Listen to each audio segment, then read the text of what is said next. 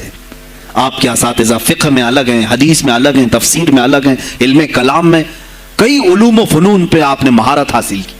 اس کے بعد حالات دیکھ کر کے آپ نے کیا کہا؟ یہ اب یہاں سے میں ہر ایک عالم دین کے لیے بشمول من میرے لیے نصیحت سمجھتا ہوں، غور سے سن لیں۔ غوث پاک رضی اللہ تعالیٰ عنہ کی زندگی میں ایک موڑ ایسا آیا، اور شاید میں نے بھی کبھی کئی مرتبہ اس طرح سوچا ہے، میں کمپیئر نہیں کر رہا ہوں، لیکن سنیں، حالات کو دیکھ کر کے غوث پاک نے جنگل کا رخ اختیار کر لیا۔ کیا لینا دینا ہے اس دنیا سے؟ اور آپ خود فرماتے ہیں کہ میرے دل میں یہ ارادہ تھا، نہ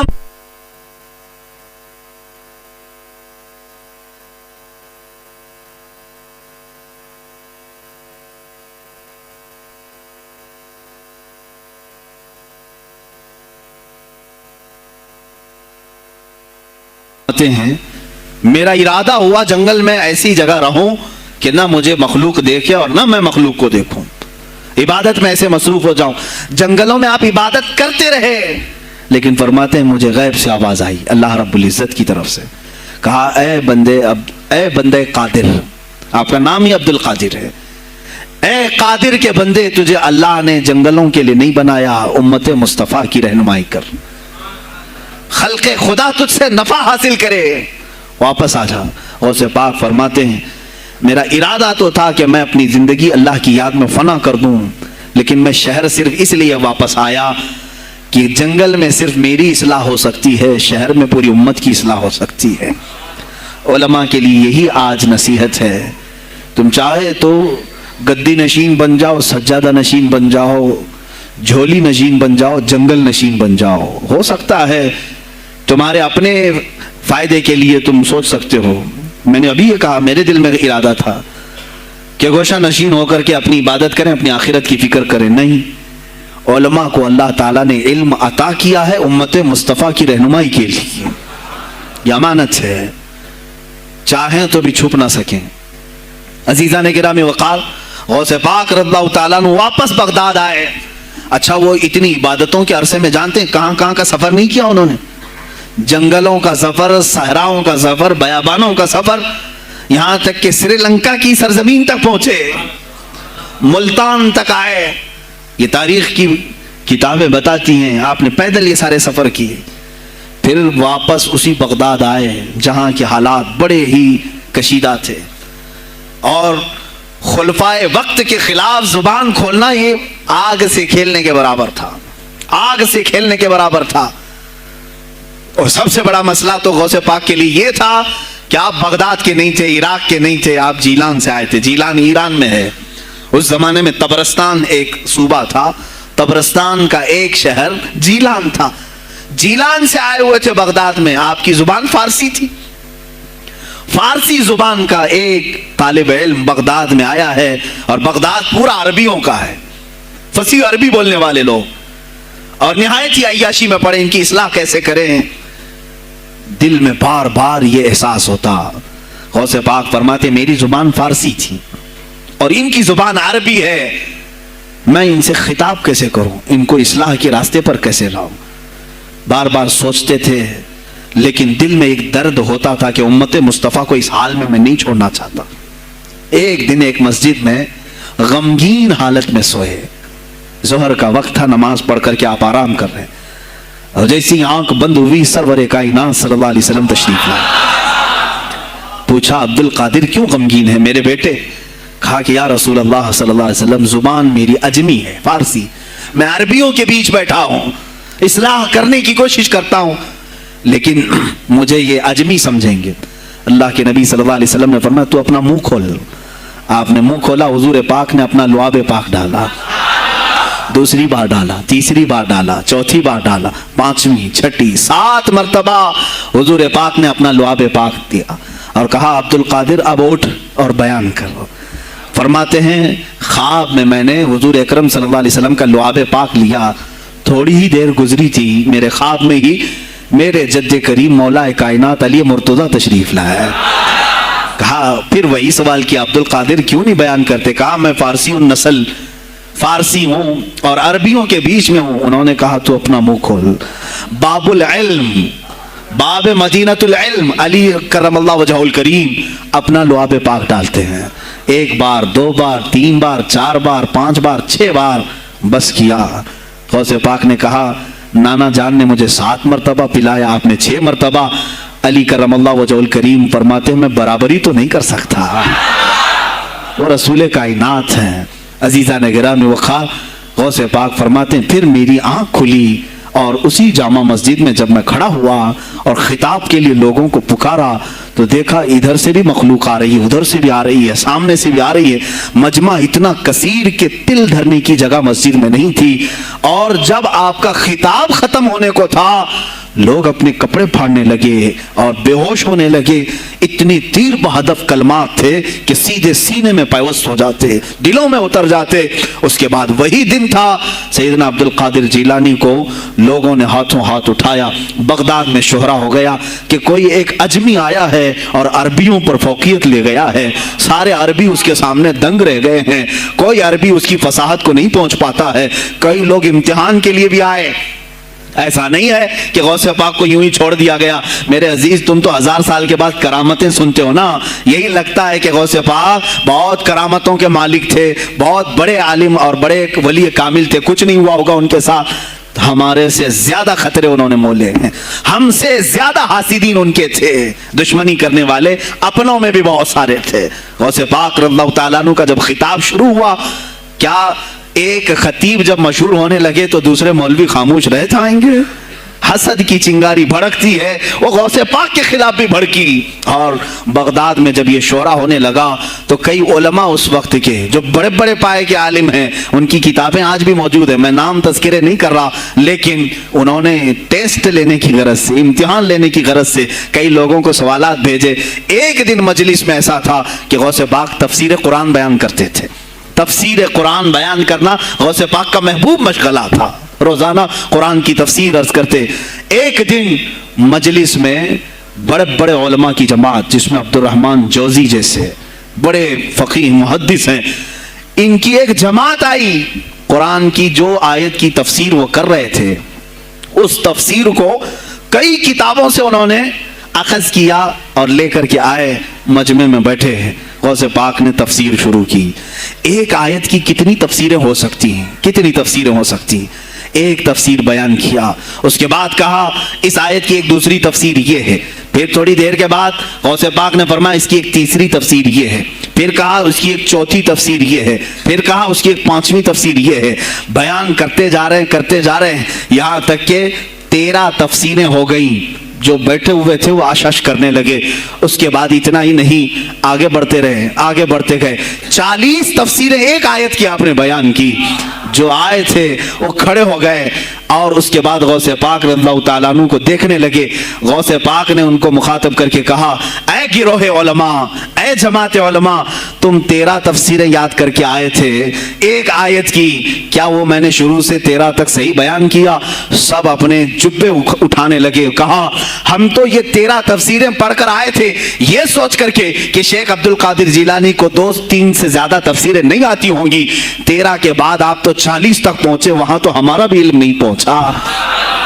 جماعت علماء دنگ رہ گئے اور اس کے بعد توبہ بھی کیا. کہا ہمارے دلوں میں بدگمانی آ گئی تھی, ہم توبہ کرتے ہیں. غوث پاک رضی اللہ تعالیٰ عنہ ایک اور مجمع ہے, ایک اور مجمع ایسا ہے کہ اس میں 40 کے قریب علماء ہے. سوالات الگ الگ لے کر کے پھنسائیں گے کسی طرح سے ان کو, ڈیفیکلٹ سوالات لے کر کے. ایک بات یاد رکھنا, مشکات شریف کی حدیث ہے, جس نے علم اس لیے حاصل کیا کہ کسی عالم کو نیچا دکھا دوں, اسے پھنسا دوں سوال کر کے, حضور فرماتے ہیں قیامت کے دن اسے آگ کی بیڑیاں پہنائی جائیں گی, اس کی زبان کو آگ کی کینچی سے کھینچا جائے گا.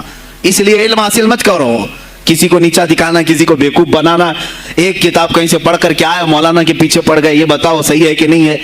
پھر اگر اس مولانا صاحب کے دماغ میں اس وقت وہ مسئلہ نہیں تھا, انہوں نے کہا نہیں معلوم, تو آپ کو لگا کہ ہاں میرے سے زیادہ تو ان کو بھی نہیں معلوم. تم نے تو ایک ہی چیز حل کر کے ان کے سامنے پیش کی ہے. عزیزان گرامی, اس طرح کی چیزیں ہرگز نہ کریں, یہ بہت بڑا گناہ ہے مغالطے میں ڈالنا.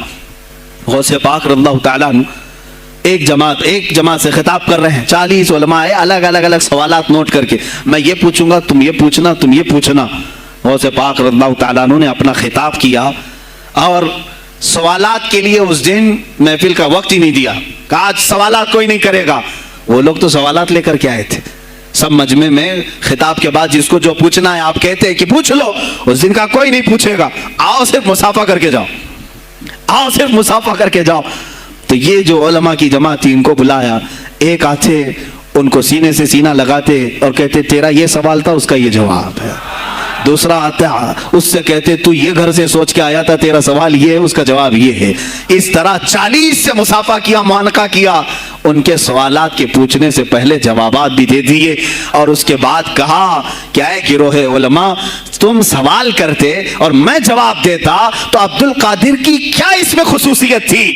تم سوال بھی نہ کرو, میں جواب دوں, تب پتا چلے گا کہ میں بندہ قادر ہوں, میں قادر کا بندہ ہوں. تم نے سوال بھی نہیں کیا اور میں جواب دوں تو تمہیں احساس ہوگا کہ میں قادر کا بندہ ہوں. اللہ رب العزت کا کہ صفاتی نام ہے. عزیزان گرامی وقار, علماء نے تنگ کیا, پریشان کیا, آپ کے مجموعوں کو روکنے کی کوشش کی, لیکن ایسا نہیں ہے کہ غوث پاک نے ہر ایک کو اپنی کرامت سے زیر کر دیا ہو, ان علماء کو پورا سلا دیا ہو. نہیں, فیس کیا ہے, مقابلہ کیا ہے, پریشانیاں اٹھائی ہیں. اور خلفاء کے وقت کے سلاطین کی بھی بہت ساری ایسی سختیاں تھی جس کو آپ نے برداشت کیا. کئی لوگوں نے آپ پر پابندیاں لگانے کی کوشش کی تھی. یہ تو سرکار غوث پاک کی استقامت تھی کہ آپ جمے رہے. اور سب سے بڑا کام آپ کا کیا تھا معلوم ہے؟ خانقاہ کے گدی نشینوں غور سے سنو, جو غوث پاک کا نام لیتے ہیں, سرکار غوث پاک رضی اللہ تعالیٰ عنہ کی اس صفت کو میں بیان کروں تو یہ بغلیں جھانکیں گے. ابھی غوث پاک نے سب سے بڑا کردار کیا کیا جانتے ہیں آپ؟ لوگ کہتے ہیں خانقاہی ماحول قائم کرنا ہے, اللہ اللہ کرو, تسبیح لو, دلوں کی صفائی کرو, سب صحیح ہے, لیکن غوث پاک نے تقریباً 25 سال صرف جہاد پر بیان کیا ہے, صرف جہاد پر. کہا کہ اے گروہ مسلمین, تم پر اللہ نے ذلت مسلط کر دی ہے اس لیے کہ تم نے کوششیں ترک کر دی ہیں. حکومتوں کو صحیح کرنے کے لیے آپ نے باغ ڈور سنبھال لی تھی. غوث پاک جب بیان کرتے منبر سے تو وقت کا جو تخت تھا وہ بھی ہلنے لگ جاتا تھا.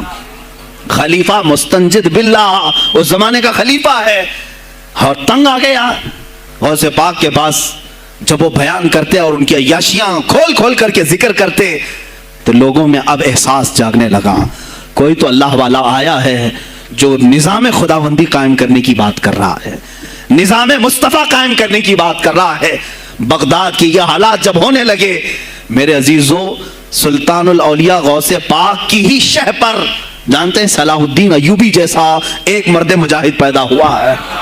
یہ آپ کی تحریک تھی, غوث پاک کی تحریک تھی کہ جب بازنطینی عیسائیوں سے آپ نے اپنی پوری امت کو آگاہ کیا کہ تم سو رہے ہو, تم اپنی عیاشیوں میں ہو, تم اپنے نشے میں ہو, تمہارا دشمن تاک میں لگا ہے, گھات لگا کر کے بیٹھا ہے. اور ہوا بھی یہی کہ غوث پاک کے وصال کے صرف 10 سال بعد صلیبیوں نے حملہ شروع کر دیا بغداد پر, مصر پر, ترکی پر, ہر جگہ. اور یہی حملے کی وجہ تھی صلاح الدین ایوبی جیسا مرد مجاہد کھڑا ہوا, اور پھر انہوں نے پورے بیت المقدس کو فتح کر کے اپنے سر ایک صحرا باندھا. آج تک امت اس کے احسان کو یاد کرتی ہے. میرے عزیزو, غوث پاک کے زمانے کے ہیں صلاح الدین ایوبی. اتنا ہی نہیں, آپ ہی کی تحریک تھی, غوث پاک کی تحریک تھی کہ تم جوانوں کو تیار کرو, تمہاری زندگی عیاشی کے لیے نہیں, اللہ کا نظام قائم کرنے کے لیے ہے. تم اللہ کا نظام قائم کرنے کے لیے آئے ہو دنیا میں, کیونکہ اللہ نے تمہیں خلیفۃ اللہ کہا ہے. اللہ کے تم خلیفہ ہو, تم نائب ہو اللہ کے. تم یہاں پر اپنی موج مستی کے لیے نہیں آئے. اب اس زمین پر بات ہوگی تو صرف میرے مولا کی ہوگی, اس زمین پر بات ہوگی میرے مصطفیٰ کی ہوگی. یہ سیدنا عبد القادر جیلانی کا اعلان تھا. ہے کوئی آج پیران اعظام وہ اعلان کریں کہ آج اس زمین پر صرف ہم ناموس رسالت کی بات کریں گے؟ کون ہے؟ کیوں بیٹھے ہو؟ غوث پاک سے اگر تمہاری ادنا سی نسبت ہے تو پھر تمہیں اپنے جوانوں کو, اپنے مریدوں کو یہ سکھانا ہوگا کہ موٹے موٹے نذرانے دینے سے نہیں چلے گا, اپنی گردنیں حضور کو پیش کرنے کے لیے تیار کرو. تم تیار ہو جاؤ اپنا خون اور اپنی گردن بارگاہ مصطفیٰ میں دینے کے لیے. یہ آج تربیت دو, ورنہ پھر دشمن تمہیں کچا چبانے کے لیے تیار ہے, کچا چبانے کے لیے تیار. عزیزان گرامی, میں غوث پاک کی تحریک آپ کو بتا دوں کون سی تحریک تھی. وہ صلاح الدین ایوبی جو بیت المقدس فتح کیا, یہ غوث پاک کی تحریک ہے. اور پھر چند سالوں کے بعد پورے عالم اسلام میں جو خلافت عثمانیہ قائم ہوئی, غازی ارطغرل جو آئے, یہ تحریک بھی غوث اعظم کی پیدا کی ہوئی تھی. آپ نے جوانوں کو متحرک کیا تھا اور پھر امت کا وہ شعور بیدار کیا تھا جو ان میں مردہ کر چکے تھے کچھ حکومت کے کارندے. میں سمجھتا ہوں اس وقت جتنے خلفاء بیٹھے ہوئے تھے خلافتوں پر, تخت پر, جو نام کے مسلمان تھے, یا اس کو ہماری زبان میں سمجھ لیں سب کانگریس کے تھے, جو منافق تھے, یعنی دکھتے تھے بس, لیکن اندر سے سب نفاق ہوتا تھا, نفاق ہوتا تھا. ہاں میں صاف کہوں گا, بغداد میں بھی کانگریس کا خلیفہ رہا ہوگا, مصر میں بھی اور ترکی میں بھی اور نیشاپور میں بھی, اس لیے کہ مسلمانوں کے خون چوس کر کے تخت پر بیٹھ تو جاتے لیکن پوری زندگی گزر جاتی, میرے مصطفیٰ کا نام تک نہیں لیتے تھے. ان کو بٹھاتے تھے مسلمان. آج آپ بھی تو یہی کر رہے ہیں, یہی کر رہے ہیں. ہم اپنا اپنا سمجھ کر کے جن کو اوپر تک بٹھاتے ہیں, پوری زندگی چھان مار کر کے دیکھ لو کب یہ نظام قرآن کی کبھی بات کیا ہے؟ کبھی میرے مصطفیٰ پر آنے والی آنچ کے لیے کھڑا ہوا ہے؟ کوئی نہیں کھڑا ہونے والا ہے. ان کے سفید کرتے اور ان کے سفید پاجامے سب کفن بن کر رہ جائیں گے اور کچھ بھی نہیں ہوگا. عزیزان گرامی وقار, آپ کو سرکار بغداد رضی اللہ تعالیٰ عنہ کی تحریک میں بتاؤں, ترکی سے نکلنے والی خلافت عثمانیہ یہ غوث اعظم کی پیدا کی ہوئی تحریک تھی. اتنا ہی نہیں, آپ کے آخری زمانے میں سرکار خواجہ غریب نواز معین الدین چشتی رضی اللہ تعالیٰ عنہ کی ملاقات بغداد میں ہوئی. معین الدین اجمیری رضی اللہ تعالیٰ عنہ کی ملاقات ہوئی. تاریخ دان نے لکھا, آج میں نے پہلی مرتبہ اس کو پڑھا اور آپ کے سامنے پہلی بار بتا رہا ہوں, سرکار بغداد اور حضرت خواجہ غریب نواز کی ملاقات کے بارے میں بہت سارے باتیں چلتی ہیں کتابوں میں بھی, میں نے اپنے مرشد سے بھی پوچھا تھا. بہرحال ایک تاریخی ایک کتاب سے مجھے آج یہ بات ملی کہ سلطان الاولیاء غوث پاک نے حضرت خواجہ غریب نواز کو کیا وصیت کی تھی, کیا کہہ کر کے بھیجا تھا. ان کے پاس غوث پاک نے, غریب نواز نے بہت ساری انعامات, اوراد, وظائف, طرق, اجازات سب حاصل کیے, لیکن ہندوستان جب آئے کیا کیا انہوں نے, یہ بھی بتایا گیا کہ غوث پاک کی یہ تحریک تھی. کیا؟ سلطان الہند سرکار غریب نواز نے شہاب الدین غوری کو بلا کر کے ہندوستان میں پرچم اسلام لہرانے کا حکم دیا تھا. یہ تحریک بھی سرکار غریب نواز نے لائی تھی بغداد کے ولی کامل سے. تم کیا سمجھتے ہو یہ اولیاء خالی مصلی لے کر کے گھومتے تھے؟ یا اولیاء اکرام صرف گدی نشین تھے؟ نہیں میرے عزیزو، یہ حکومت وقت کو آنکھ میں آنکھیں ڈال کر بات کرتے تھے اور پھر نظام مصطفیٰ کی بات للکار کر کے کرتے تھے. آج کے زمانے میں کچھ لوگوں نے اولیاء کو ایسا پیش کیا ہے جیسے وہ درویش بس جنگل میں رہتے تھے اور کچھ نہیں. نہیں میرے عزیزو، وہ اللہ کے شیر تھے، اللہ کے شیر تھے. اسی لیے تو اقبال نے کہا ہے اللہ کے شیروں کو آتی نہیں روباہی. وہ کبھی لومڑی پن کا انہوں نے اپنے آپ میں اظہار ہی نہیں کیا کہ نہیں یہ بھی چلے گا وہ بھی چلے گا، کبھی نہیں. وہ گرجتے تھے اپنے تخت پر، اپنی خانقاہوں پر. دیکھیں خلیفہ مستنجد باللہ، ابو المظفر اس کو کہتے ہیں، بغداد کا وہ خلیفہ، عباسی خلیفہ، بڑا طاقتور، اور اسی کے زمانے میں غوث پاک ہیں. ایک فارس سے آنے والے اجمی عبد القادر، شیخ عبد القادر، جب بغداد کی جامع مسجد میں بیان کر رہے ہوں، در و دیوار ہل رہے ہیں. وہ اپنے خلافت کے دربار میں بیٹھا ہے خلیفہ، اچانک بہت زور کی آواز آئی، پورے محل میں گونج گئی. پوچھا یہ آواز کیسی بغداد میں؟ لوگوں نے معلوم کر کے بتایا کہ شیخ عبد القادر جیلانی نے چھینک ماری، ان کے مریدوں نے صرف جواب دیا ہے. ان کو چھینک آئی تھی، جواب میں لوگوں نے یرحمک اللہ کہا، وہ خلیفہ وقت کے محل تک پہنچ گئی آواز. تو اس نے کہا یہ تو پورا ہلا دینے کی بات ہے. ایک بات یاد رکھو میرے عزیزو، آواز ہو سکتا ہے تمہاری مسجد سے باہر جائے نہ جائے، تمہاری آواز کا دار و مدار تمہارے گلے پر نہیں ہے. ایک بار تم پکارو گے، پہنچانا میرے مولا کا کام ہے. اب ہماری آواز کہاں کہاں تک پہنچتی ہے، کس کے ٹائر پھٹتے ہیں، یہ سب بات کی بات ہے. تم پکار کر کے تو دیکھو. اللہ رب العزت کے نام پر عزیزان گرامی وقار مستنجد باللہ آیا اور وہی کیا جو ہر عیاش کرتا ہے. ظاہر سی بات ہے مولوی صاحب کچھ لے دے کے چھوڑ دو، جان بخش دو، جاؤ کہیں بیٹھو، آپ اللہ اللہ کرو. کہاں یہ حکومت سیاست کی باتوں میں آپ آ گئے؟ چند دنوں پہلے میں نے بھی سیاست کی بات کی تو مجھے بھی ایک مشورہ ایسا آیا کہ آپ کو انٹرسٹ ہے ایم پی بننے کا، ایم ایل اے بننے کا؟ میں نے کہا مجھے انٹرسٹ تو نہیں ہے لیکن کرسی صاف کرنے کا انٹرسٹ بہت ہے، اس پر جو کچرا ہے اس کو صاف کرنے کا انٹرسٹ بہت ہے. انشاءاللہ العزیز وقت آئے گا وہ صاف ہوں گی بھی. عزیزان گرامی مستنجد باللہ 10 اشرفیوں کی تھیلیاں لے کر سونے کی غوث پاک کے دربار میں آیا. آپ مریدین کے ساتھ بیٹھے، ارے وہ حال و قال کی مجلسیں ہیں. مستنجد باللہ آیا، غوث پاک کی بارگاہ میں کہا کہ یہ حضور آپ قبول کر لیں، نذرانہ ہے. آپ نے کہا تو رکھ لے اپنا نذرانہ، تو اپنے پاس رکھ لے. کہا کہ ہدیہ قبول کرنا سنت ہے، آپ سنت کے خلاف کرتے ہیں. غوث پاک نے کہا اللہ ایک تھیلی لیا اور اپنے بغل میں دبا کر کے اس کو نچوڑنا شروع کیا تو اس سے خون ٹپکنا لگا. خون اتنا ٹپکنے لگا تو حاضرین مجلس دم بخود رہ گئے. خلیفہ مستنجد باللہ بھی دیکھ رہا تھا. غوث پاک نے فرمایا ابھی تو یہ ایک تھیلی ہے، میں 10 کو نچوڑوں گا تو یہ خون تیرے دربار تک پہنچ جائے گا، تیرے دربار تک پہنچ جائے گا. تو مجھے وہ اشرفیاں دینے آیا ہے جو تو نے غریبوں کے مال کو چوس کر کے حاصل کیا، تو مجھے خریدنے کے لیے آیا ہے. اگر مجھے تیرے خاندان کی حرمت کا خیال نہ ہوتا تو میں آج پورے بغداد کی نالیوں میں اسی کا خون بہاتا. خلیفہ مستنجد باللہ بے ہوش ہو گیا اور اس کے بعد جب ہوش آیا اس نے توبہ کیا اور آپ کے ہاتھ پر بیعت بھی کیا.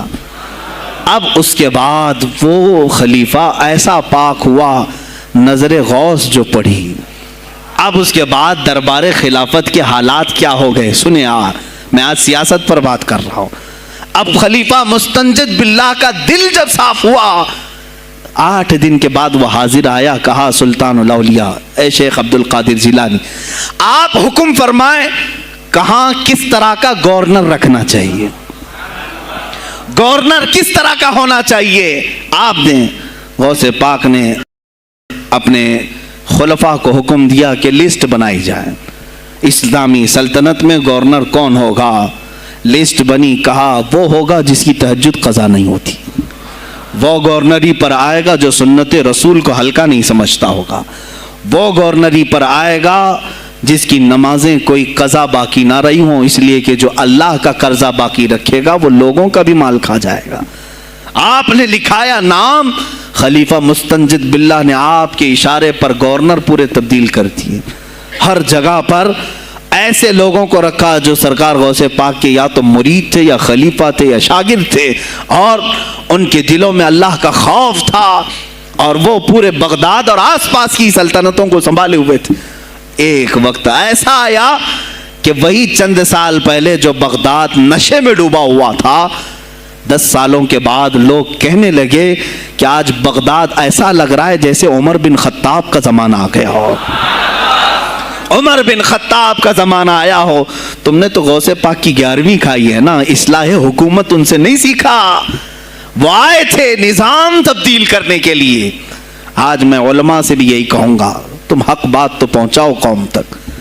آج حالات ایسے ہیں میرے عزیزوں، ڈر اور خوف ان کے سینوں پر طاری ہوا۔ کس بات سے ڈرتے ہو؟ کیا تم نے اللہ کی ذات پر ایمان نہیں لائے؟ یہ نہیں کہتے ہو موت و حیات اللہ کے ہاتھ ہے، رزق اللہ کے ہاتھ ہے، پھر ڈرتے حکومت وقت سے کیوں؟ مجھے ابھی چند دنوں پہلے ایک میسج یہ بھی آیا تھا کہ حضرت آپ تو پاکستان کے علامہ خادم حسین کی تعزیت پر بیان کر رہے ہو، آپ دیکھ نہیں رہے یہاں کا ماحول کیسا ہے؟ عزیزان گرامی، اس دن مجھے افسوس اس بات پر ہوا، سوال پر، ہائے افسوس، اس قدر تمہارے ضمیر مردہ ہو گئے، اس قدر تم بزدل ہو گئے، لاکھوں لوگوں کے دلوں میں شمع عشق مصطفیٰ جگانے والے پر تمہاری زبان بند ہے، تمہاری زبان بند ہے۔ میں نے صرف ایک جملہ کہا، کوئی فرق نہیں پڑتا، میں اس ملک میں رہ رہا ہوں جہاں کا پرائم منسٹر ایک سور خبیث فرانس کے صدر کے لیے ٹویٹ کر سکتا ہے، تو میں پڑوسی ملک کی کسی عاشق رسول کی تعزیت کیوں نہیں کر سکتا؟ کیوں نہیں تعزیت کر سکتا؟ اگر ہندوستان کی تخت پر بیٹھنے والے کو فرانس کے صدر سے کوئی دلی عشق ہے، محبت ہے، تم اس کی معشوقہ ہو یا محبوبہ ہو، مجھے فرق نہیں پڑتا، لیکن اتنا ضرور ہے عاشق رسول مشرق میں ہو، شمال میں ہو، جنوب میں ہو، مغرب میں ہو، جب اس کی روح جائے گی تو ہماری بھی روح تڑپے گی۔ ہماری ڈور بندھی ہوئی ہے مدینۃ الرسول سے۔ میرے آقا صلی اللہ علیہ وسلم کی جو بات کرے گا وہ پھر کسی بھی ملک کا باشندہ ہو۔ تم کہتے ہو تعزیت کے لیے، ارے میرے عزیز، اگر میں سامنے ہوتا تو اس کے قدموں کی خاک میں اپنے امامے پر رکھتا۔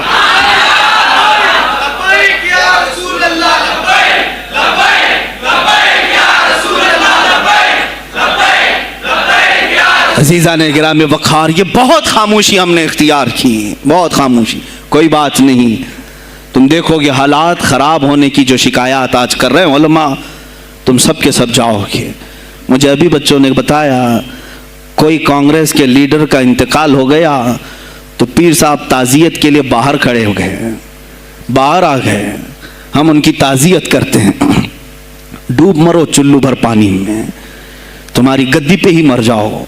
تمہاری زبانوں پر جب عاشق رسول کے لیے تعزیت کے الفاظ آنے میں ہچکچاہٹ آتی ہے، کون سا عشق رسول، کون سا کلمہ تم نے پڑھا ہے؟ غوث پاک کی اگر تمہارے اندر ذرا برابر بھی نسبت ہے تو میں کہوں گا میرے عزیزو، سلطان الاولیاء غوث پاک عاشق رسول ہی نہیں، فنا فی الرسول تھے۔ میرے نبی کی بات پر اگر کوئی انگلی بھی اٹھاتا، آپ یا تو اپنی کرامت سے اس کا منہ توڑ جواب دے دیتے۔ کسی عیسائی نے صرف یہ کہا تھا میرے نبی عیسیٰ افضل ہے، وہ مردوں کو زندہ کرتے تھے، آپ کو جلال آیا، کہا محمد افضل نہیں ہے اس لیے کہ وہ مردے زندہ نہیں کرتے تھے، آپ اس کا ہاتھ پکڑ کر قبرستان لے گئے۔ میرے نبی پر بات کرتا ہے، میں تجھے زندہ کر کے دکھاتا ہوں۔ اپنی کرامت سے مردے کو زندہ کر کے دکھایا۔ اب بول کون افضل ہے، عیسیٰ افضل ہے کہ میں افضل ہوں؟ تو نے تو عیسیٰ علیہ السلام کو مردے زندہ کرتے دیکھا تو نہیں، لیکن عبد القادر کو سامنے دیکھا۔ غوث پاک نے کہا میں اپنا موازنہ عیسیٰ علیہ السلام سے نہیں کرتا ہرگز، لیکن یاد رکھنا میرے نبی پر اگر زبان کھولے گا تو عبد القادر اپنے قدم سے اس کو جواب دے گا۔ وہ جواب دیتے آپ کی زندگی ناموس رسالت کی حفاظت کے لیے گزری ہے۔ سلطان الاولیاء غوث پاک رضی اللہ تعالیٰ عنہ کی بارگاہ میں جب ایک سوال آیا کہ لوگ کہتے ہیں نبی ہر جگہ کیسے حاضر ہو سکتے ہیں، آپ نے خود کر کے دکھا دیا۔ کوئی صاحب آئے، کہا ہمارے گھر دعوت ہے آپ تشریف لائیں، کہا ٹھیک ہے آتا ہوں۔ تھوڑی دیر بعد دوسرے آئے، کہا ہمارے گھر دعوت ہے آپ آئیں۔ سیم ٹائم پہ کئی 70 لوگ آئے، سب کی دعوت قبول کی۔ دوسرے دن شام میں لوگ آ کر کے فخر کر رہے ہیں آج میرے گھر شیخ عبد القادر جیلانی آئے تھے، دوسرا کہہ رہا نہیں میرے گھر آئے تھے، تیسرا کہہ رہا میرے گھر آئے تھے۔ ایک وقت میں سب گھروں پر کیسے؟ سبوں نے کہا انہیں سے پوچھتے ہیں وہ کہاں گئے تھے۔ جب لوگ آئے تو سننے میں یہ آتا ہے کہ آپ ایک درخت کے نیچے بیٹھے تھے، لوگ سوال کرنے کے لیے آئے، سب آپس میں کہہ رہے ہیں ہمارے گھر آئے تھے، ہمارے، آپ بتائیں کیا کس کے گھر گئے تھے؟ تو انہوں نے کہا درخت کے اوپر دیکھو۔ تو لوگوں نے درخت کے اوپر نگاہ ڈالی تو دیکھا ہر پتے پر شکل عبد القادر نظر آ رہی ہے۔ فرماتے ہیں اللہ نے عبد القادر کو یہ اتنی قدرت دی ہے کہ بیک وقت وہ کئی جگہوں پر حاضر ہو سکتا ہے۔ تو جب ایک غلام رسول کو اللہ نے یہ طاقت دی تو رسول مختار کو کتنی طاقت دی ہوگی۔ انہوں نے ناموس رسالت کو واضح کیا ہے میرے عزیزو۔ اولیاء کاملین اسی لیے آتے ہیں، وہ نبی کا پرتو بن کر کے آتے ہیں، اور آج ان کے نام کی 11ویں کھا کر کے موٹے ہو رہے ہیں، بس اور کچھ نہیں۔ اور لوگ یہ سمجھتے ہیں نفس کو موٹا کر کے تم اپنی زبانوں میں گھی لگا چکے ہو، بولو گے تو پکڑے جاؤ گے، بولو گے تو تمہارے اوپر کیس ہو جائے گا، ہو نہیں تو۔ میرے عزیزو آج تو حالات ایسے ہیں، میں رو پڑا کل جب مجھے یہ رپورٹ ملی کہ صرف ہندوستان کی سوشل میڈیا پر 25,000 پوسٹ میرے نبی کی شان میں گالیاں دی گئی ہیں، 25,000 لوگوں نے گستاخی کی ہے۔ تم بھی تو رات بھر انٹرنیٹ چلاتے ہو، پورا کا پورا وقت اپنے موبائل میں صرف کرتے ہو، جانا ہے تمہیں بھی میرے آقا کی بارگاہ میں، یاد رکھنا حضور پاک صلی اللہ تعالیٰ علیہ وسلم کے دربار میں جانے والے ہو اور تمہارا کوئی عذر قبول نہیں کیا جائے گا۔ حضرت سعد بن ربیع کی وہ بات مجھے یاد آتی ہے، جنگ احد میں حضور کی حفاظت کے لیے لڑتے لڑتے میدان میں ایسے آ گئے تھے کافروں کے کہ آپ کے گوشت کے ٹکڑے اڑ رہے تھے، جسم کے گوشت کے ٹکڑے اڑ رہے تھے، میرے آقا دیکھ رہے تھے۔ شام کا وقت ہوا، احد کا میدان، حوازیں، سناٹا، 70 لاشیں پڑی ہوئی تھی صحابہ کی۔ اللہ کے نبی نے پکارا میرے سعد کو ڈھونڈو کہاں ہے، سعد کہاں ہے؟ صحابہ کہتے ہیں ہم آواز دینے لگے سعد تم زندہ ہو، رسول تجھے بلا رہے ہیں۔ حضرت سعد بن ربیع 7 لاشوں کے نیچے دبے ہوئے تھے اور سانسیں بھی چل رہی تھی، سانسیں چل رہی تھی۔ صحابہ نے جب آواز دینا شروع کیا کہ رسول پاک یاد کر رہے ہیں، وہیں سے وہ حرکت کرنے لگے، اندر سے آواز دی اے جوانوں سعد زندہ ہے، میں یہاں لاشوں کے نیچے دبا ہوا ہوں۔ ہٹائی گئی لاشیں تو دیکھا ان کے جسم میں کچھ بچا ہی نہیں تھا، کچھ نہیں تھا، سب پھٹ چکا ہے، پیٹ کو تک چاک کیا گیا ہے، سانسیں باقی ہیں۔ سعد بن ربیع کہتے ہیں اے صحابہ شاید میں رسول اللہ تک نہیں پہنچ پاؤں گا، حضور اونچے ٹیلے پر بیٹھے ہوئے ہیں، شاید نہیں پہنچ پاؤں گا، میرا سلام میرے نبی تک پہنچا دینا، حضور تک پہنچا دینا۔ لیکن آنے والوں کو کیا کہا جانتے ہیں؟ میں اے جوانوں تم سب سے کہوں گا آج کے حالات میں۔ سعد ابن ابی ربیع کہتے ہیں اے صحابہ میں تو جا رہا ہوں، میری آخری سانسیں ہیں، لیکن اگر تمہاری آنکھیں چمکتی رہی، تمہارے جسموں میں جان باقی رہی، اور میرے نبی پر اگر کسی نے انگلی اٹھائی اور گالی دی، میں قیامت کے دن اسے نہیں چھوڑوں گا۔ اور یاد رکھنا اللہ کی بارگاہ میں تمہارا کوئی عذر قبول نہیں کیا جائے گا اگر تمہارے جیتے جی تمہارے نبی کی ذات پر کسی نے کیچڑ اچھالا۔ حضرت سعد ربیع اتنا کہہ کر کے انتقال ہو گئے، وہ حضور تک پہنچائے بھی نہیں جا سکے۔ اے میرے عزیزو، اے جوانو، تم کیا سمجھتے ہو کہ تم دنیا سے اسی طرح نکل جاؤ گے؟ قرآن میں بھی اللہ نے کہا ام حسبتم ان تدخلوا الجنت، تم یہ سوچ کر کے بیٹھے ہو کہ ہم جنت میں چلے جائیں گے؟ پیر صاحب کا دامن پکڑ لیا ہے، مجھے تو جانا ہی ہے جنت میں، پیر بخشوا دیں گے ہمیں۔ تم برس میں ایک مرتبہ 11ویں کر کے اور فاتحہ نیاز کر کے سمجھتے ہو اسلام کا حق ادا کر دیا؟ یہاں تمہارے نبی کی عظمت پر روز بروز حملے ہو رہے ہیں. آج کفر کھل کر کے آیا ہے سامنے, نہیں دیکھتے آپ؟ کفر کھل کر کے سامنے آیا ہے تعصب کے ساتھ. ہر شہر میں جاتے ہوئے گنڈے للکار رہے ہیں اسلام کے خلاف ہمارے ملک میں. اگر میں کھل کر کے آیا تو میرا کیا جرم ہے اس میں؟ میرا کیا قصور ہے اس میں کہ آپ بھی میں نہ بولوں؟ ہاں آج تمہارے پاس طاقت ہے, پاور ہے, جو کچھ بھی حسر اور رسوخ ہے, اس سے زیادہ کیا کرو گے کہ تم مجھے جیل میں بند کر دو گے؟ میں کل کی تفسیر میں بھی یہی کہا. ایک مولانا صاحب نے کہا کیا آپ اتنا بول رہے ہیں, آپ پر ایسے ایکٹ لگائے جائیں گے کہ زندگی بھر آپ کی ضمانت ہی نہیں ہوگی. آپ پر ایسے قانون لگائے جائیں گے کہ آپ کی زندگی بھر ضمانت ہی نہیں ہوگی. میرا دل یہ کہتا ہے اے لوگوں, اس طرح جی کر فائدہ بھی کیا؟ ایسی آزادی کس کام کی جس میں روز اٹھتے ساتھ میرے نبی کی شان میں گستاخیاں ہم سن رہے ہوں اور حضور کو کوسا جا رہا ہو, ہم کھاتے پیتے گھوم رہے ہوں. اس سے بہتر ہے کہ جیل کی کوٹری میں ہم زندگی گزار لیں, کل بارگاہ مصطفیٰ میں اٹھنے والا چہرہ تو رہے ہمارے پاس. اگر اللہ کے نبی صلی اللہ تعالیٰ علیہ وسلم نے سوال کر لیا پکڑ کر کے کہ تیرے زندگی میں, تیری جوانی میں مجھ پر تو لوگ رنگیلا رسول کہہ رہے تھے, تو کیا کہہ رہا تھا؟ تو کیا کہہ رہا تھا اس زمانے؟ تم کیا کہو گے اے اللہ کے نبی میں مزدور تھا, میں کچھ نہیں کر سکتا تھا, میں غریب تھا, کام کاج کرتا تھا, میں کچھ نہیں کر سکتا تھا. یاد رکھو اس وقت میرے آقا تمہارے سامنے بلال حبشی کو لا کر کھڑا کر دیں گے. یہ کیا تھا بلال؟ یہ تو غلام تھا. اس کی پیٹھ پر سل رکھ کر کے پیٹھ گلا دی جاتی, تب بھی اپنی زبان پر میرا نام لینا نہیں چھوڑتا تھا. تم کون سی مزدوری کی شکایت لے جاؤ گے؟ بہانہ کرو گے اللہ کی بارگاہ میں, رسول کی بارگاہ میں بہانہ کرو گے. اے گروہ علماء, تم کو اللہ نے ممبر دیے ہیں خطابت کے لیے, اللہ نے اپنے رسول کا ممبر تمہیں دیا ہے, اس لیے نہیں کہ تم حکومت کی خوشامدی کرو, تم اپنے وقت کے طاغوتی قوتوں کی خوشامدی کرو, اس لیے نہیں, بلکہ آج تم سے قوم مصافحہ کر کے ہاتھ چومتی ہے صرف اس لیے کہ تمہاری زبان پر نام مصطفیٰ ہے. آج علماء کی جو عزت ہے صرف اس لیے, تمہاری پگڑیاں, تمہارے جبے دیکھ کر کے قوم عزت نہیں کرتی, صرف اس لیے ان کے دلوں میں تم مچلتے ہو کہ تم مصطفیٰ کریم کی باتیں کرتے ہو. علماء کو جاننا چاہیے کہ تمہاری عزت نبی سے وابستہ ہے. آبرو مازا نام مصطفیٰ است, ہماری آبرو, اقبال نے کہا تھا ہماری آبرو نام مصطفیٰ سے وابستہ ہے. اگر اسی نام کو کسی نے چھیڑا تو پھر ہمارا جی کر مطلب کیا ہے؟ ہم کس کام کے؟ میں ایک مثال سے سمجھاتا ہوں. مسجد ہے, دیوار کے پینٹ کو اگر کسی نے کھرچ لیا تو ہو سکتا ہے معاف کر دیں, ہم اس کو چھوڑ دیں. کسی نے لکیر نکال دی دیوار پر, ہم چھوڑ دیں اس کو. لیکن میاں وہ ہمارے سامنے آ کر پلر ہلانے لگ گیا اور مسجد کا یہ پلر توڑنے لگ گیا, خاموش بیٹھو گے؟ اور اگر تم خاموش بیٹھے تو اس کا انجام کیا ہوگا؟ اس نے پلر ہلایا تو صرف پلر نہیں ٹوٹے گا, یہ چھت پورا سب کے اوپر گرے گا. آج ظالم کفار پورے تمہاری جڑ کو ہلا رہے, میرے نبی کی ذات کو, سیدھے مصطفیٰ کریم کی ذات کو ہلا رہے ہیں. اللہ کے حبیب صلی اللہ تعالیٰ علیہ وسلم کی ناموس کو ہلکے میں مت لینا میرے عزیزو.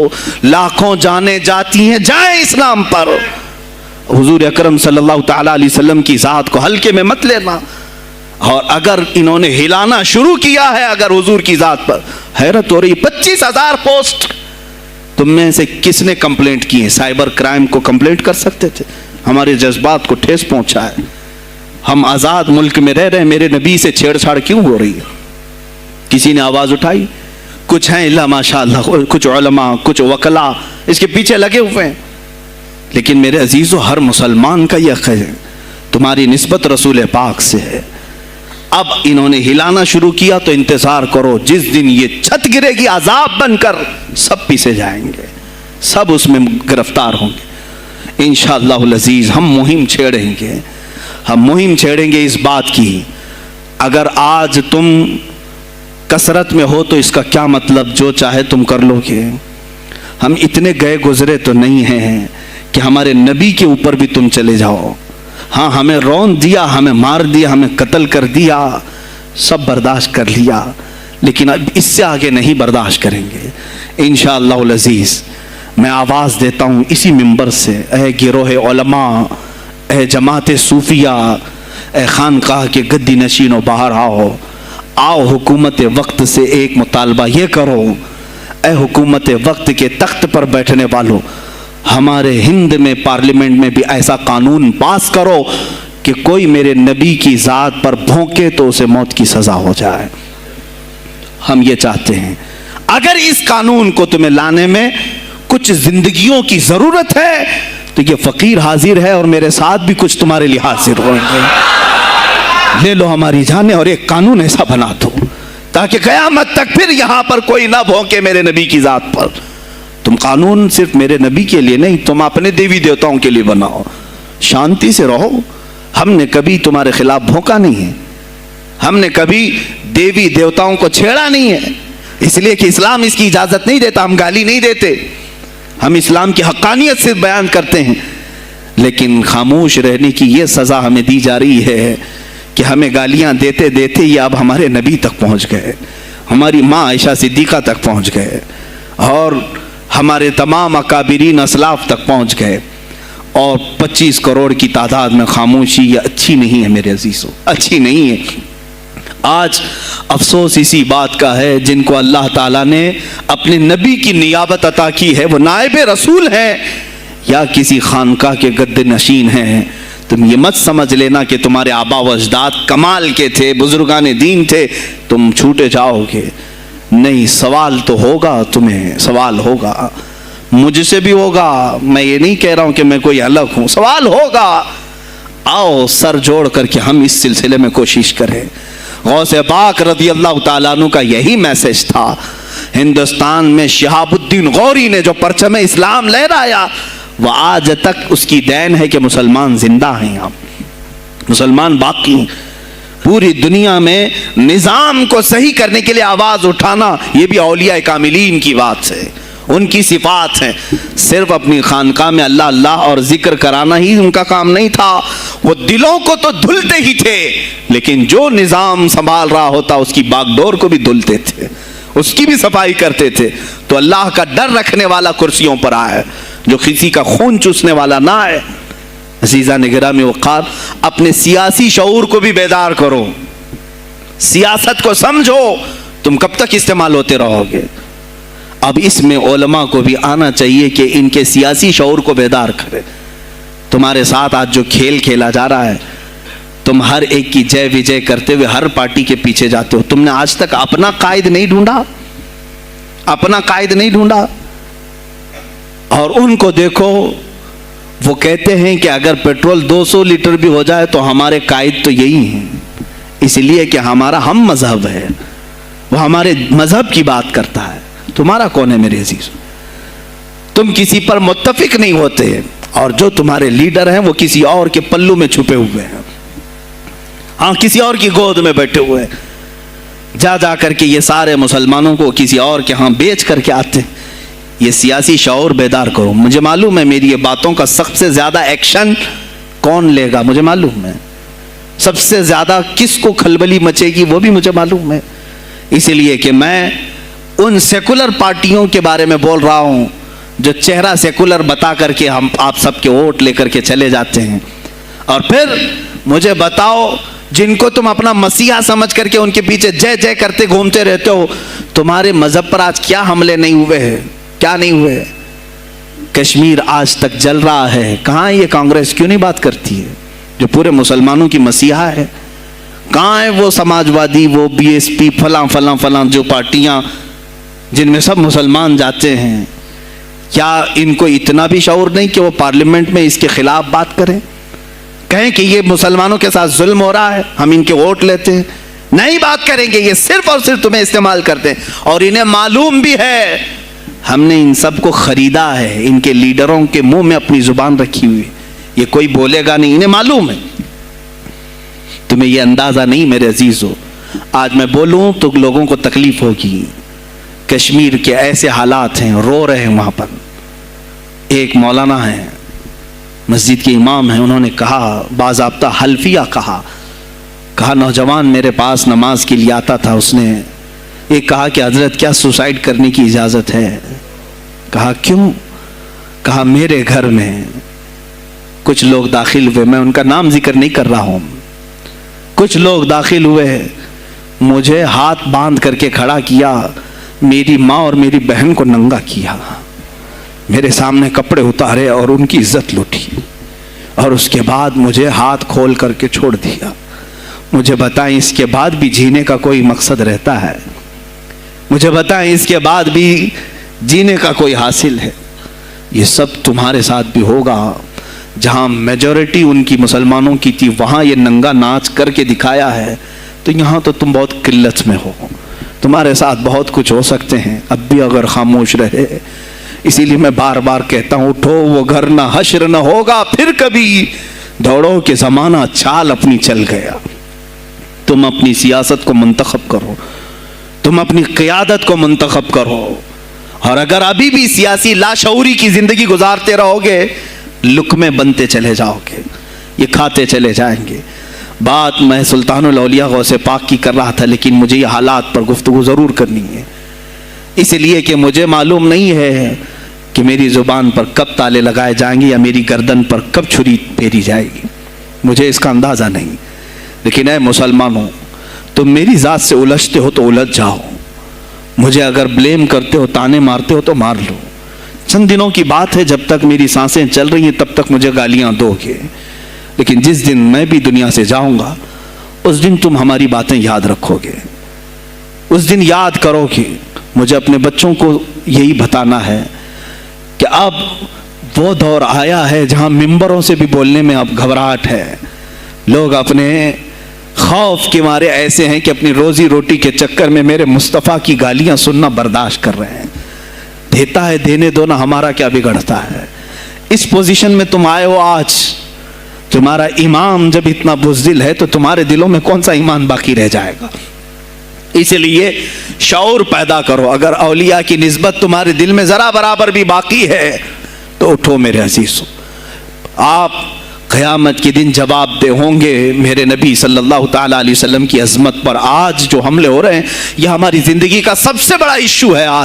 آج مطالبے کرو، مانگو تو کس چیز کو مانگو؟ بس یہ ہے کہ میری نبی کی عزت سلامت رہے، مجھے دنیا میں اور کچھ نہیں چاہیے۔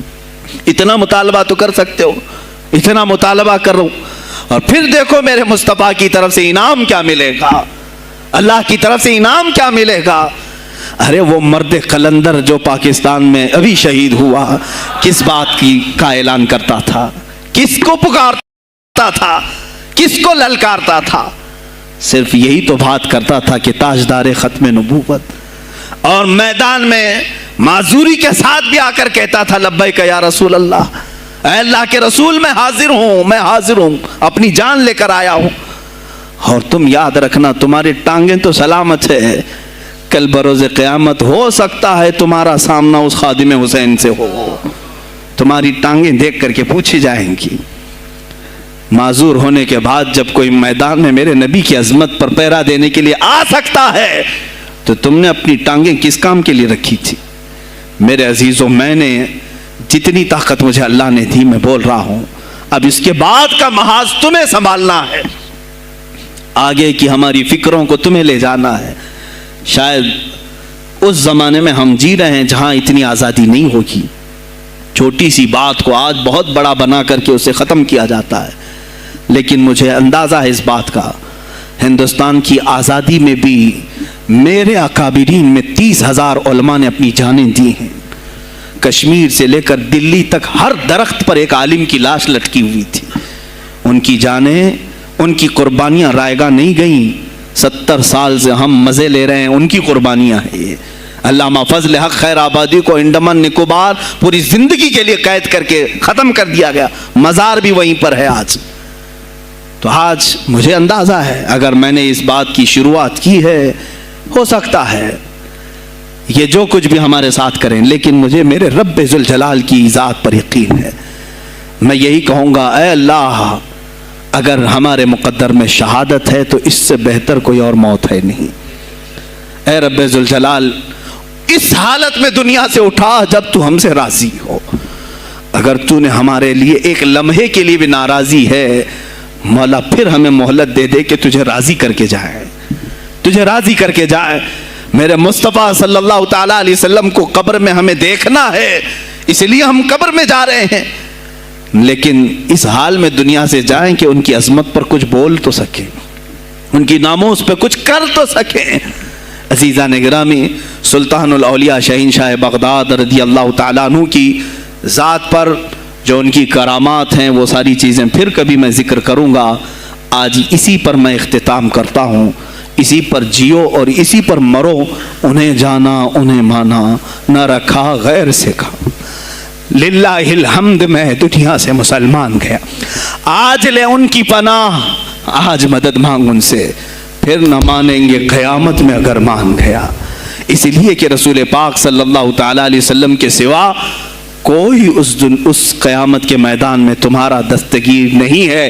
جب تک وہ تیری سفارش نہ کریں، اللہ بھی تجھ سے کلام کرنے والا نہیں ہے۔ جب امام اہل سنت نے یہاں تک کہہ دیا خلیل و نجی مسیح و صفی سبھی سے کہیں نہ بنی، یہ بے خبری کی خلق پھری کہاں سے کہاں تمہارے لیے، رسول پاک ہی کے لیے، تم وہاں پر بھی اٹھائے جاؤ گے۔ میں یہی میسج دے کر کے جاؤں گا جو میرے مرشد گرامی نے آخری وقت دیا تھا، زندگی یہ نہیں کسی کی کسی کے لیے، زندگی ہے نبی کی نبی کے لیے، نہ سمجھ مرتے ہیں زندگی کے لیے، نہ سمجھ مرتے ہیں زندگی کے لیے، جینا مرنا ہے سب کچھ نبی کے لیے۔ بلحوث سن، سیم و زر کی بندگی اچھی نہیں۔ بلحوث کہتے ہیں ہوس کا پجاری، خواہشات کا پجاری، میرا مرشد یہ کہہ کر گیا ہے ہمیں، بلحوث سن، سیم و زر کی بندگی اچھی نہیں، ان کے در کی بھیک اچھی، سروری اچھی نہیں، ان کے در کی بھیک اچھی، سروری اچھی نہیں۔ اور کہتے ہیں جو پیا کو بھائے اختر وہ سہانا راگ ہے، جو پیا کو بھائے اختر وہ سہانا راگ ہے، جس سے ناخوش ہو پیا وہ راگنی اچھی نہیں۔ جو میرے نبی کو نہ پسند آئے وہ بات ہی اچھی نہیں، جو میرے نبی کو نہ پسند کام ہو وہ کام ہی اچھا نہیں، جس سے ناخوش ہو پیا وہ راگنی اچھی نہیں۔ وآخر دعوانا الحمدللہ رب العالمین۔ السلام علیکم۔ خدمت پہ لاکھوں سلام، مصطفیٰ جان رحمت پہ لاکھوں سلام، شمع بز میں ہدایت پہ لاکھوں، غوث اعظم کا دیکھو ذرا مرتبہ، ایک اشارے سے مردوں کو زندہ کیا۔ آج بھی لوگ کہتے ہیں غوث الورا، غوث اعظم امام التقیٰ والنقیٰ، جلوہ شان قدرت پہ کاش محشر میں جب ان کی آمد ہو اور بھیجے سب ان کی شوکت پہ لاکھوں سلام، مجھ سے خدمت کے قدسی کا ہے ہر رضا، مجھ سے خدمت کے قدسی کا ہے ہر رضا، مصطفیٰ جان رحمت پہ لاکھوں سلام، شمع بز میں ہدایت پہ لاکھوں، وہ رضا حضرت برنی کے شان ڈال دی قلب میں عظمت مصطفیٰ، جس کا سنی مناتے ہیں یوم رضا، اس امام اہل سنت پہ لاکھوں سلام، مصطفیٰ جان رحمت پہ لاکھوں سلام، شمع بز میں ہدایت پہ لاکھوں سلام۔ لا شرف النبی الاکرم محمد المصطفیٰ صلی اللہ علیہ وسلم وآلہ واصحابہ واولیاء ملتہ وجميع المسلمین والمسلمات الکرام۔ الفاتحہ۔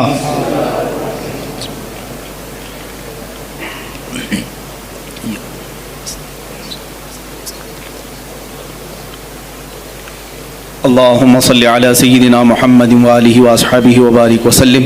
اللهم وصل وبلغ مثل ثواب ما قرأناه من القرآن الكريم، ما صليناه وما سلمناه وما هللناه وما سبحناه، وهذه هدية واصلة ورحمة نازلة وبركة شاملة منا إلى حضرة النبي الأكرم محمد المجتبى محمد المصطفى صلى الله عليه وسلم، وبوسيلته إلى جميع الأنبياء والمرسلين والصحابة والتابعين والخلفاء الراشدين، وإلى أرواح جميع أزواج رسول الله وبناته وبنيه، وإلى أرواح جميع الشهداء والنجباء والنقباء وأولياء الله الصالحين، وإلى أرواح أئمة المجتهدين وجميع المؤمنين والمؤمنات وعامة المسلمين والمسلمات الأحياء منهم والأموات، خاصة إلى روح سيدنا وسندنا وشيخنا وقطبنا سيدي عبد القادر الجيلاني قدس الله سره الشريف.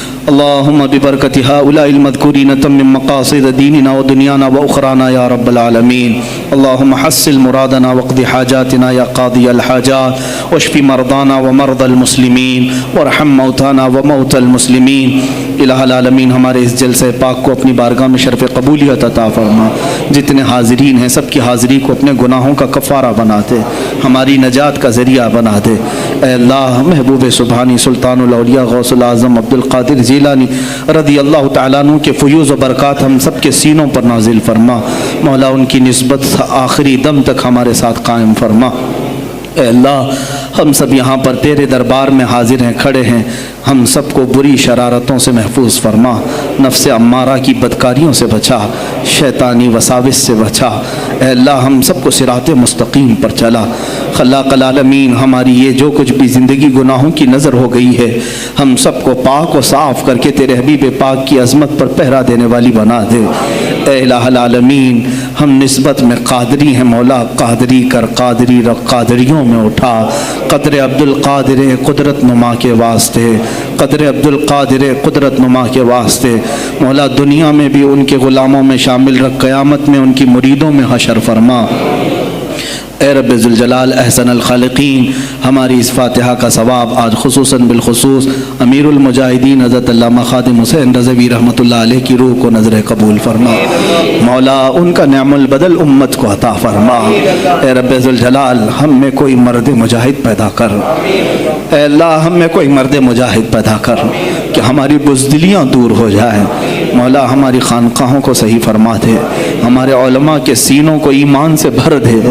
مولا ان کی زبانوں میں قوت عطا کر. مولا سب کو ایمان پہ استقامت عطا فرما. مولا ان بچوں کو غازیان اسلام بنا دے. تیرے حبیب پاک پر مر مٹنے والا نفس عطا فرما. الہ العالمین ہم سب کو آخری سانس تک تیرے نبی سے وفا کرنے کی زندگی عطا. مولا ہم سب کو بے وفائی سے بچا لے. مولا ہم سب کو بے وفائی سے بچا لے. اے اللہ ہم سب کو بے وفائی سے بچا لے. الہ العالمین تیرے حبیب پاک کا واسطہ ہم سب کو ہر طرح کے کفار و مشرکین کے شر و فساد سے محفوظ کرو. اسلام و سنیت کا بول بالا فرما، کفر و شرک کا منہ کالا فرما. ان اللہ و ملائکتہ یصلون علی النبی یا ایہا الذین آمنوا صلوا علیہ وسلموا تسلیما. اللهم صل على سيدنا مولانا محمد معدن الجود والكرم وآله وأصحابه الكرام ابنه الكريم وآله وسلم. سبحان ربك رب العزة عما يصفون وسلام على المرسلين والحمد لله رب العالمين. جب دمیں واپسی ہو یا اللہ، جب دمیں واپسی ہو یا اللہ، لب پہ جاری ہو بس لا الہ الا اللہ محمد رسول اللہ صلی اللہ علیہ وسلم.